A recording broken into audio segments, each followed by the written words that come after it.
Kapamilya noontime program na It's Showtime, may bagong schedule ng pag-ere sa GTV channel. Marami ang nagtataka sa ngayon kung bakit pinuputol ang pag-ere ng It's Showtime sa GTV channel na sister channel ng Kapuso Network.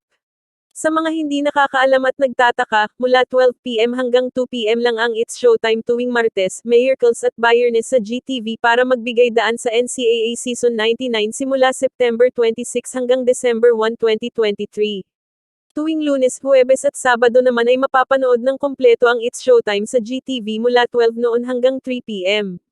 Samantala, mapapanood pa rin ang It's Showtime ng tuloy-tuloy mula 12 noon hanggang 3 PM Lunes hanggang Biyernes sa Kapamilya Channel, A to Z Channel at Kapamilya Online Live sa YouTube, Facebook at iba pang Kapamilya social media platforms. Hindi naman gagalaw ang airing schedule na 11:30 AM hanggang 2:30 PM tuwing araw ng Sabado sa Kapamilya Channel, A to Z Channel, Kapamilya Online Live at GTV Channel. Noong una ay maraming mga netizens ang nagtataka at nagagalit dahil sa pinuputol at hindi tinatapos sa GTV ang isang episode ng It's Showtime.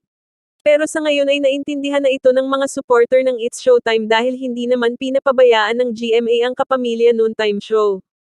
Sa katunayan nga ay bumisita nitong nakaraang araw sa mismong studio ng It's Showtime ang ilan sa mga GMA executives, isa na nga dito ang Senior Vice President ng GMA Network na si Miss Annette Gozon. Sa kabila na kinakaharap na pagsubok ng It's Showtime ay ipinapakita pa rin nila ang pagsuporta nila dito.